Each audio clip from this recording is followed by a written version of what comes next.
iteka n'umunezero ntangere vyo gusubira kubana namwe abanywanyi bacu mubana natwe mu makuru n'ibiganiro vya misi yose tuba turiko turabashikiriza ngaha kumbanisha kure yacu kandi yanyu ya ICTV. Nanone no mwanya w'amakuru agezweho ariko aravugwa cane irya nino.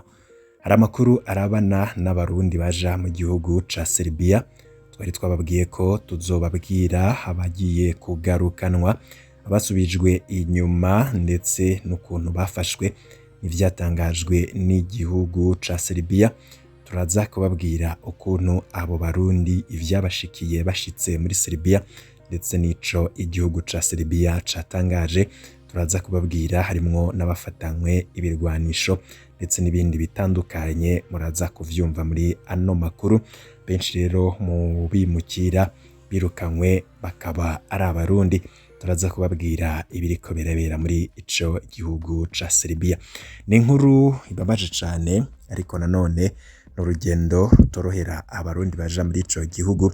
Twagiye turabaha inkuru zitandukanye ku kuntu abo barundi bamwe bahura n'ingorane zikomeye baja muri ivyo bihugu, ariko hakaba hari bamwe baja muri ico gihugu ca Serbia ngo atariho bagiye koko, ahubwo bagira bibandanirize mu bindi bihugu vyo ku mugabane wa Buraya. Bamwe rero bakahurira n'ingorane zikomeye cane, mbere hakaba harimwo n'abagiye barapfira muri izo ngendo. Mu misi iheze igipolisi c'u Burundi carerekanye abiba abantu bakoresheje uruyeri, babahinda ko bazobafasha kuja muri ivyo bihugu vyo mu burengero bw'isi. None rero ibihejeje gutangazwa ku barundi birukanywe ndetse n'abandi baja muri ico gihugu ca Serbia, nkuko ishirahamwe ryo kumenyesha amakuru Press Report ribivuga. Muraza kumva ico ryatangaje ko habaye umukwabu wakozwe n'igipolisi ca Serbia.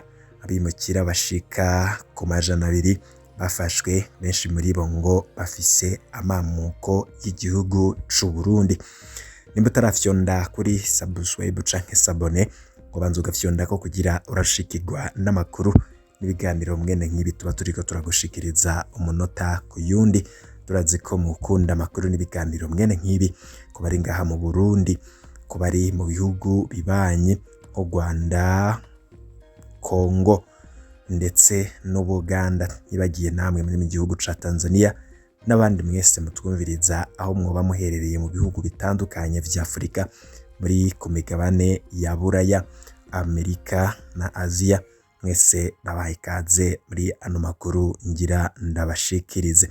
Twe twababwiye ko hari abarundi bagiye gushikanwa mu Burundi, n'abafashwe bananiwe no kwisigura icatumye bahunga igihugu cabo, ariko nanone hakaba hari n'abandi bafashwe mu mukwabu, nkuko ishirahamwe ryo kumenyesha amakuru Press Report ribivuga.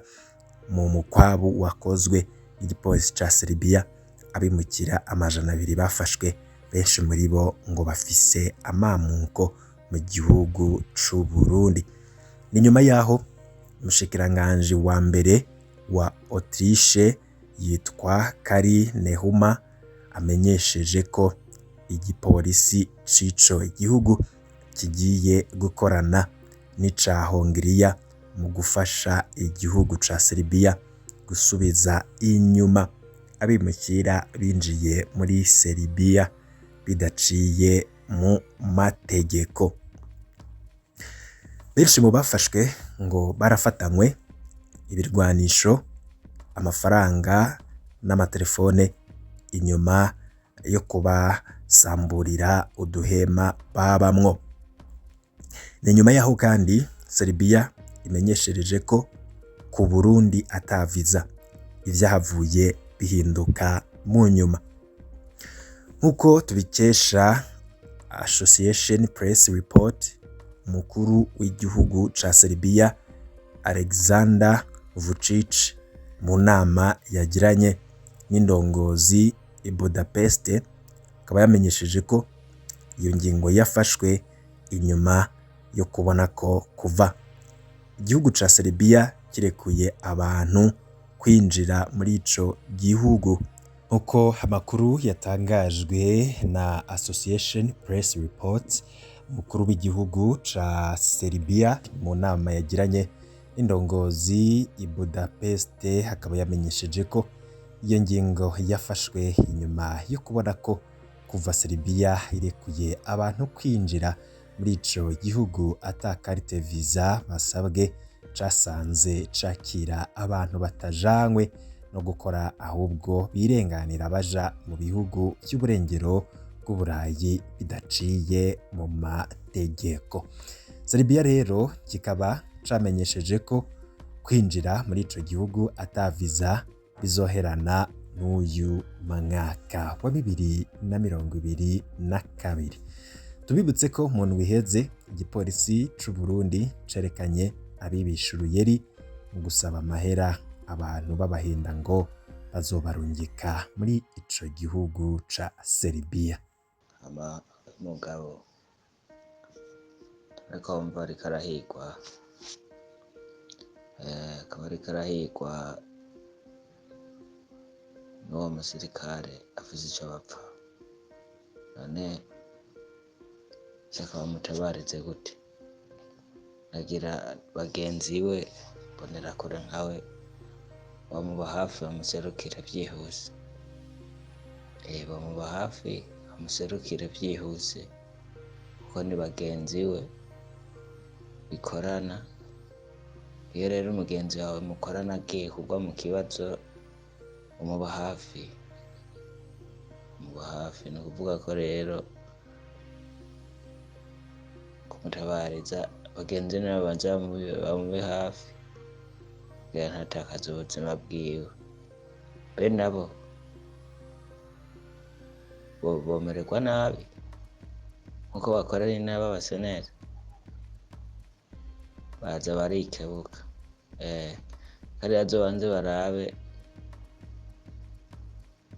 umwambaro wabo ingene umeze,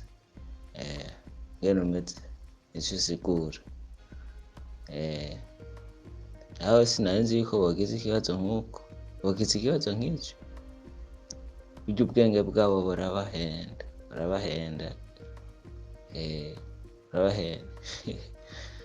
Ariko ntagire ngo nuko umusinyaguriza. Nimba yarokotse ntabihebe, none abihebe abavemwo ahunge. Barya barica utavyazi uzobimenya. Barya barica, harya yarabuze aho atorana. Yarabuze aho atorana. Barya sibo ntibatabarana, barya sibo. Nawe nabo nimba aribo bamwemera bemerana nibamutabarize. Yego nibamutabarize. Nuko we nawe nimba wihenze pole. Twe ntaco bitubwiye. Kama nibamutabarize. Nta bagenzi afise nibamutabarize.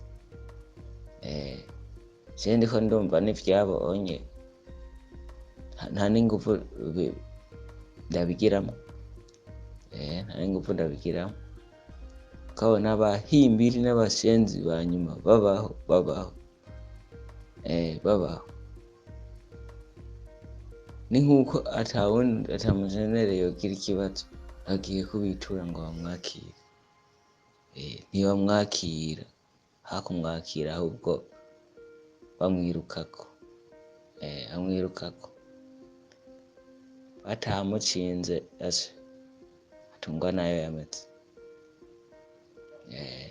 Ko bameze. Amahandi naho niba yamukundira niyo make nahonge kuko urumva yaguye mu nama y'abandi atarimwo. None iyo nama niyo yarimwo uwo musirikare, yarimwo bande, yarimwo bagenzi we.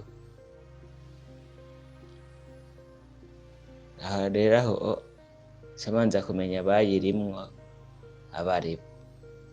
Aha mugabona kugira nte gutanga izo nkuru. Nuko. Sawa. Novuga ati nahunge. Kugira ntibamuzimanganirize ubuzima bwabo. Gusa amenye yuko bagiye n'abicanyi.